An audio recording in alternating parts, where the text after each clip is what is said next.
भाव से आया हूँ। मुझे इस बात की प्रसन्नता है कि महाराष्ट्र चुनाव में महाराष्ट्र के प्रदेश अध्यक्ष माननीय आशीष जी, माननीय प्रभारी दिनेश जी, हमारे सभी पदाधिकारी और जो मेरी जानकारी में है कि हमारी जो सरकार है अपने कामों के बलबूते पर यशस्वी प्रधानमंत्री के नेतृत्व में डबल इंजन की सरकार जिस प्रकार से काम करना चाहिए वो द्रुत गति से काम करते हुए दिखाई दे रही है। मैं आश्चर्यचकित तो तब हुआ, आनंद भी आया मुझे। ये वो सरकार है जिन सरकारों के कारण से अब समुद्र से हम सुरंग से निकल के आ रहे हैं, पुल बन रहे हैं। वो सरकार भी देखी जिस सरकार के कारण से मेट्रो रोक दी गई, विकास के कामों पे अड़ंगे लगाए गए थे। तो ये सरकार का जो फ़र्क होता है, मुझे इस बात का आनंद भी आया। मैं पहली बार आया तो बाकायदा वीडियो बनाते हुए आया कि ये कितना अच्छा लग रहा है, नीचे पानी ऊपर पानी, लेकिन बीच में कोई पानी नहीं, बीच में जिंदगानी। ये जो एहसास हमको है, इसका आनंद हमको होता है कि ये लगता है कि जब मैं टूरिज़्म का चेयरमैन था उधर जर्मनी, ऑस्ट्रेलिया, तब मुझे मज़ा आता था कि ये कोई ऐसा होता है कि समुद्र के अंदर सुरंग बना के रास्ते बन जाए। लेकिन हाँ, हम अब कह सकते हैं यशस्वी प्रधानमंत्री जो कहते हैं वो करके दिखाते हैं। और ये हमारे निर्णयों से न केवल विकास की गतिविधि आगे बढ़ती है बल्कि देश का मान सम्मान भी बढ़ता है। मैं तो और सौभाग्यशाली हूँ महाराष्ट्र की धरती को इसलिए नमन करता हूँ कि महाराज शिवाजी ने एक सपना देखा था हिंदवी साम्राज्य का, और उसका परिणाम ये रहा कि उज्जैन के सारे मंदिर जो 1235 में ध्वस्त हुए थे, हमारे स्कंद पुराण के अवंती खंड के हिसाब से सारे मंदिरों का जीर्णोद्धार महाराज सिंधिया जी के समय, राणोजी सिंधिया जी के समय हुआ है। तो मुझे और आनंद आया इस अवसर पे कि ये वो साल ऐसा था, 250 से साल ज़्यादा हो गए जब हम तो नहीं थे, लेकिन आज के काल में मैं उस आनंद को महसूस कर रहा हूँ। यशस्वी प्रधानमंत्री के नेतृत्व में सांस्कृतिक पुनर्जागरण का दौर चल रहा है। जब भगवान राम के मंदिर में कल अयोध्या में मैं नमन करने गया, यद्यपि अयोध्या भी वो स्थान है जहाँ 2000 साल पहले सम्राट विक्रमादित्य ने सभी मंदिरों का जीर्णोद्धार करा था, और ऐसा कहते हैं कि 500 साल पहले जिस मंदिर को तोड़ा गया वो भी सम्राट विक्रमादित्य का है। तो ये वैसे देश में वीरताओं की कभी कमी नहीं रही, वीर महावीर और हर काल हर दौर में। लेकिन आज का समय बीते समय के साथ दुर्भाग्य के साथ इस बात को कहने में मुझे गुरेज नहीं है, अंग्रेज चले गए लेकिन कांग्रेस छोड़ गए। ये जो इनकी कमियां हैं, कांग्रेस की दिक्कत ये है कि कांग्रेस केवल आरोप लगाना जानती है, और कांग्रेस ने मूलतः जन्म ही कांग्रेस अंग्रेजों के द्वारा जिस कांग्रेस का जन्म हुआ है, इसलिए आज भी वो फूट डालो राज करो की नीति के अंतर्गत ही वो अपनी सारी व्यवस्थाओं का संचालन करते हैं। वो भूल जाते हैं कि सरकार में रहते रहते उनकी सरकार के द्वारा क्या हुआ है, और दुर्भाग्य से जैसे वो वैसे उनके साथ वाले एक ही थैली के चट्टे बट्टे ऐसे कई लोगों को जोड़ करके एक घमंडिया गठबंधन बन करके देश भर में सरकार का सपना देख रहे हैं, और बातें भी कैसी ऐसी कर रहे हैं कि उन बातों से लगता है कि ये जरा जनता इनकी बातों को जानती नहीं है क्या। जैसे कल साहबजादे जी ने अमेठी में एक अपना भाषण दिया, और भाषण में बोला कि मैं मेरे पापा के साथ 42 साल पहले आया था, तो जब देखा था तो यहाँ सड़क नहीं थी, यहाँ कोई विकास का काम नहीं था, 12 साल की उम्र थी मेरी, और अब ये सब हो गया। तो मैं ये मन में सोच रहा था कि अमेठी में 12 साल पहले आप आए, आप भूल गए कि आपके दादाजी भी वहीं सांसद रहे, तो फिर ये गलती किसकी बता रहा हूँ। फिरोज गांधी वहाँ से चुनाव लड़े थे, इंदिरा गांधी के कुछ लगते कि नहीं लगते? इंदिरा गांधी इनकी दादी है कि नहीं? पूरा खानदान वही चुनाव लड़ता रहा, खुद को इतिहास मालूम नहीं, और दूसरे से बात निकाल करके किस किस तरह की बात करते हैं। अब नई तरह के डरावने और संघर्ष की बात करने की बात कर, संविधान खतरे में, सरकार इनकी बनेगी तो संविधान खतरे में हो जाएगा। ये भूल ही जाते 10 साल से सरकार मोदी जी की है, और लगभग 400 से ज़्यादा समर्थन एक तरह से हमने बड़े बड़े निर्णय करके सभी का समर्थन जुटा के धारा 370 से लेकर सारे काम कर, इनकी सरकार बनेगी तो क्या, सरकार तो बनाई, लेकिन ये पाप आपके माथे है कि लगभग 1950 में संविधान लागू हुआ और 100 से ज़्यादा बार संविधान का संशोधन किया है तो कांग्रेस के लोगों ने किया है। 17 बार इंदिरा गांधी जी ने संशोधन किया, 11 बार जवाहरलाल नेहरू ने संशोधन किया, 10 बार राजीव गांधी की सरकार में संशोधन हुआ, और तो और संविधान को एक तरफ करके आपातकाल लगाने की घोषणा की। ये भी पाप इनके ही सिर पे। ये संविधान से डराने की बात करेंगे, कौन सुन रहा है इनकी बात को? और ये एक नहीं, लगातार ऐसे घटनाक्रम है। 1971 से पहले से गरीबी हटाओ की बात करने वाले अभी भी लाख रुपए देंगे और वोट दे देना हमको। ये आज भी इस तरह से वोट मांगेंगे लोग, इनको वोट देंगे क्या? ये गरीबों का भी अपमान करते, महिलाओं का भी अपमान करते, और महिलाओं को लेकर के तो इनके लिए तंदूर वाला कांड से लेकर हमेशा कांग्रेस के सिर पे ये इतनी सारी पाप है जिसका कुछ कह नहीं सकता हूँ। लेकिन मुझे अफसोस तब होता है कि मैं गौरव इस बात का महसूस करता हूँ कि मैं बाला साहब की धरती पे आया हूँ, और बाला साहब ठाकरे की इस महाराष्ट्र में हम उस आनंद से भर जाता है। वो भगवा पताकाएँ देश में सबसे पहले अगर विचारधारा की दृष्टि से फैली थी तो मध्य प्रदेश और महाराष्ट्र से फैली थी। मध्य प्रदेश में ये आज़ादी के बाद से हमारी विजय यात्रा चालू हुई। सबसे पहले देश में विधायक 52 में अगर कहीं बने तो मध्य प्रदेश से बने थे, जनसंघ के ज़माने से। और भी बाकी भी राज्यों के साथ साथ मध्य प्रदेश में, जैसे मैंने कहा कि अगर हमारे मंदिर तोड़े गए, ये इतिहास भी है, तो मंदिरों का नया निर्माण चालू हुआ 250 साल पहले महाराज शिवाजी के समय से आज तक का भी समय है। और देवस्थानों के कारण से वर्तमान के दौर में सबसे ज़्यादा कष्ट किसी को हो रहा है तो कांग्रेस और कांग्रेस के साथ वालों को हो रहा है। बड़ा दुख होता है कि एक तरफ बम गिराने वालों का लोग चरित्र जान रहे हैं और एक बम गिराने वालों का समर्थन लेके नकली शिवसेना सामने आ रही है। कितना दुख होता है कि मूसा जिसके समर्थन से माननीय बाला साहब की वो याद रखें, अगर बात के चिमटी से भी मैं छूना नहीं चाहूँगा कांग्रेस का समर्थन। तो ये कांग्रेस का समर्थन लेकर के जिस ढंग का वातावरण बना है, मैं आप सब चूँकि मीडिया बंधु यहाँ मौजूद है, आपके माध्यम से, यद्यपि आखिरी दिन है लेकिन ये मेरे भाव तो पहुँचा ही सकता हूँ। जिस जगह से हम आ रहे हैं वहाँ तो हमारी चारों चरणों की 29वीं लोकसभा के चुनाव हो चुके हैं, और निश्चित रूप से हम कह रहे हैं कि ये जो बात कही जा रही है कि लगातार एक के बाद एक आज़ादी के बाद पहले ऐसे प्रधानमंत्री माननीय मोदी जी है जो गैर कांग्रेसी पूर्ण बहुमत की सरकार के साथ जो 2014 में कह रहे थे कि मैं अपने बलबूते पर इस देश में सरकार पूर्ण बहुमत की बनाऊंगा, तब भी लोगों ने हंसी उड़ाई थी, लेकिन उन्होंने करके दिखाया। और 2014 की घोषणा के बाद आतंकवाद पे काबू पाया। 2019 में जो उन्होंने कहा था कि फिर सरकार बनानी है और ये कलंकित धारा 370 से लेकर के देश में सांस्कृतिक अनुष्ठान का पर्व चलना चाहिए। हम सब गवाह इस बात के कि चाहे भगवान राम के 5 साल के अंदर का फैसला सुप्रीम कोर्ट के आने के बाद से लगा करके कोविड काल की कठिन चुनौतियों से लगा कर सारे मसलों पे एक सरकार देशवासियों का कितना अच्छा ध्यान रखती है, इसके उत्कृष्ट उदाहरण भी हमारे सामने आए। और अब जब तीसरी बार आ रहा है तो मेरा तो और आनंद आता है जब भगवान राम आनंद से मुस्कुरा रहा है। अयोध्या में महाकाल के महालोक में आनंद छाया है, तो गोपाल कृष्ण क्यों सुने रहेंगे। हम तो उम्मीद कर रहे हैं कि जमुना जी के कृष्ण कन्हैया वो भी मुस्कुराए। और ये जो चुनाव है हम तो इसीलिए याद कर रहे हैं कि 2024 का चुनाव ये गोपाल कृष्ण के मुस्कुराने का है। हम जिस बात के लिए जाने जाते हैं, अभी कभी कोई लोग ये कहते हैं कि आप ऐसा क्यों कहते हो। अरे भाई, हम धर्म की बात नहीं कहेंगे तो अधर्म की बात कहेंगे क्या? हमको क्यों नहीं कहना चाहिए?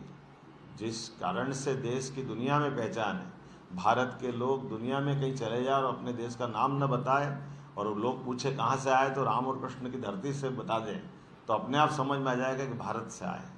तो जिस पे हमको गर्व गौरव है उसके बारे में क्या संकोच करना। तो मुझे लगता है कि मैंने अपनी बात संक्षेप में कही है। वैसे तो आप सब समझदार हैं, आखिरी दौर के चुनाव के इस परिप्रेक्ष्य में मेरी बातों को आपके माध्यम से आप सही अर्थ में पहुंचाएंगे, ये आपसे अपेक्षा करता हूं। और मैं उम्मीद करता हूं कि आज का ये दौरा आपके माध्यम से भाजपा के लिए मैं गिलहरी की तरह अपना योगदान भगवान राम के काल में राम सेतु बनाने में जिस प्रकार से दिया था, इस तरह से अपना भी योगदान देने आया हूँ। बहुत बहुत धन्यवाद।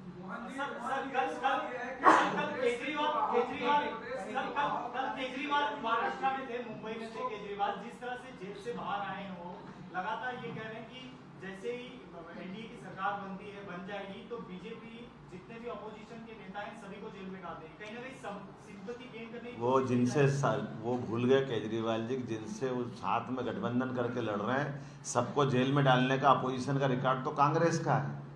77 में किसने 74 में इमरजेंसी लगा करके बंद किसने किया था? आप उदाहरण बता दो मोदी जी का कि उनके अपने शासनकाल में किसी इस तरह से आपातकाल कभी हमारी सरकार अटल जी की सरकार में लगाया या मोदी जी की सरकार में लगाया?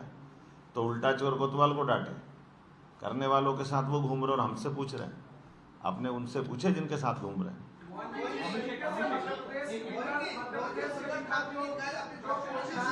ये कुछ कह रहे हैं, ये कुछ कह रहे हैं। हाँ। ठाकरे जी ने कल अपने भाषण में कहा कि बीजेपी बार-बार आरोप लगाती है कि नकली शिवसेना। उन्होंने कहा कि कुछ दिन बाद बीजेपी ये कह देगी कि आरएसएस भी नकली है और कुछ दिन बाद आरएसएस की भवन में भी बीजेपी वोट डालने चला। उद्धव ठाकरे जी भूल गए कि वो इस बात के लिए खुद हाईकोर्ट गए, हाईकोर्ट ने डिसाइड किया, चुनाव आयोग गए, चुनाव आयोग ने डिसाइड किया। जब हमारे द्वारा कही गई बातों में कोई दुविधा हो तो इस सबसे बड़ा न्यायालय है और न्यायालय ने डिसाइड कर दिया। इसके बाद आप न्यायालय की बात भी नहीं मानोगे तो इसीलिए तो हम कहते घमंडिया गठबंधन है। इतना घमंड है, ये किसी को मानते ही तैयार नहीं। ये कोर्ट को नहीं माने, चुनाव आयोग को नहीं माने तो मानेंगे किसके?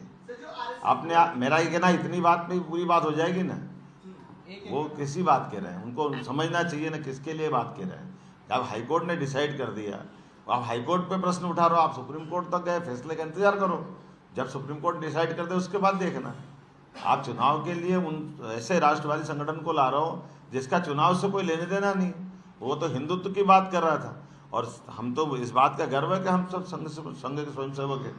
लेकिन मुझे इस बात का भी दुख है कि जिस ढंग से वर्तमान के माहौल के अंदर बाला साहब ठाकरे के माध्यम से जो संघ की पहचान थी, आरएसएस की पहचान के साथ शिवसेना ने और 2 कदम आगे बढ़ के अपनी पहचान बनाई थी। मैं तो उज्ज्वल निकम के मामले में जो उनकी पार्टी टिप्पणी कर रही है, इससे डूब मरना चाहिए उनको। ये समुद्र कम पड़ जाएगा, इतनी गहराई है इसकी, लेकिन उनकी बात की गहराई उतनी ज़्यादा जा रही है। किसी आतंकवादी का समर्थन लेकर के बाबा साहब की आत्मा ऊपर से देख रही है और ये पूरे शिवसेना को सोचने का विषय, नकली शिवसेना को माफ़ी मांगे कि उनने गलत मार्ग पकड़ लिया। चुनाव हारना जीतना अलग बात है, लेकिन देश बड़ा होता है, देश के विचार बड़े होते हैं। मोहन जी, मध्य प्रदेश के भीतर जो माहौल बनाने की कोशिश चुनाव में हुई थी कि बीजेपी कहीं न कहीं हार रही है, करप्शन और ये सारी चीजें, वैसे ही एक मुहावरा बहुत अच्छा है, नई नई बाल कितने ठेर भी सामने आते हैं। अभी जरा देख लेना, ये आ रहा है 4 जून के तरीके, क्या फर्क पड़ रहा है? 4 चरण हो गए हमारे, अब कोई चुनाव बचे नहीं, ना कोई कम ज़्यादा कर सकते हैं। हमारा ट्रैक रिकॉर्ड इतना बढ़िया है कि वो हर बार 14 में 27, 19 में 28, अब ये आ गया 3रा चुनाव। तो अब आप अपने आप गिनती कर लेना। लेकिन जिस तरीके से महाराष्ट्र के भीतर अभी तो विषय खत्म हो गया ना, आप दूसरों का नंबर जान दो नहीं बस। ये किसी का बहन जी क्या कह रही इनको सुन ले। हाँ,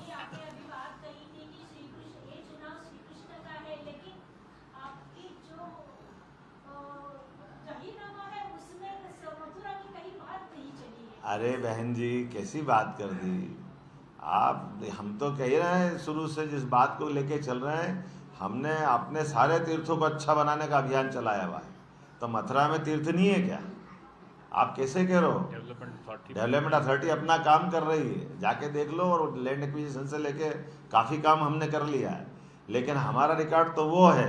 और एक तरफ रिकॉर्ड कैसा है, एक तरफ रिकॉर्ड ये है कि राम मंदिर को लेके सरकारें गिराई गई, साथ साथ उसमें मध्य प्रदेश की सरकार भी गिराई है।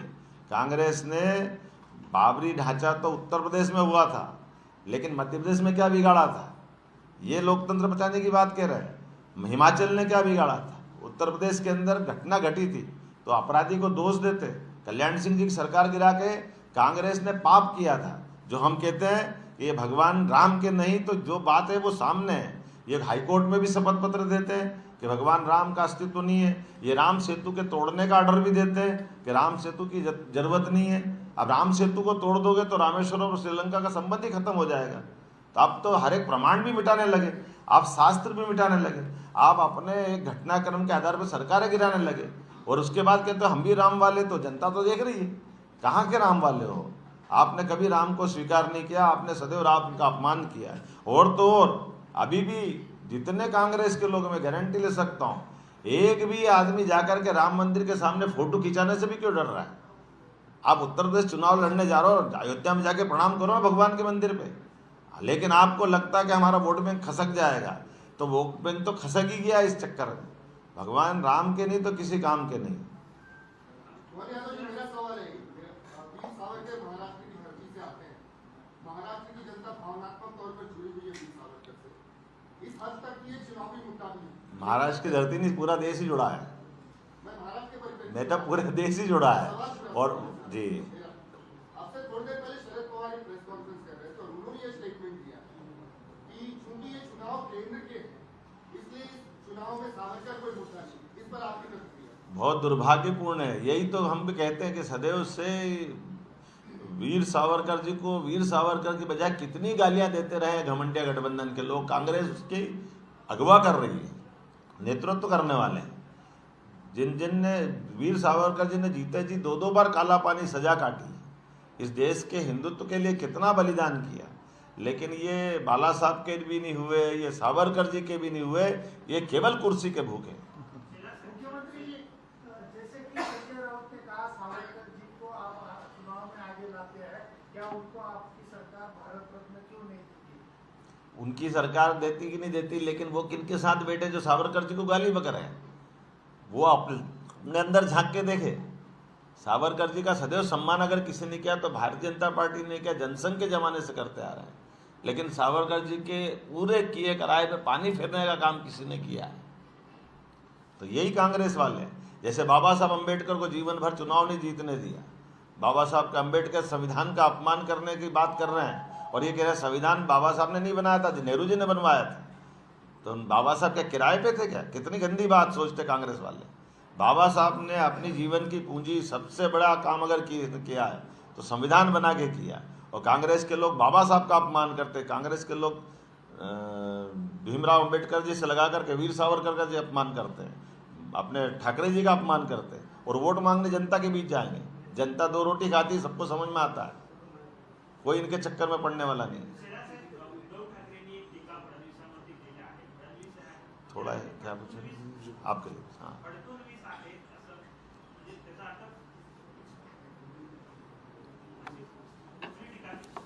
बहुत सारी हेलो।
आपका सबका धन्यवाद भी अदा कर देता हूँ और ये अपने में से ये बात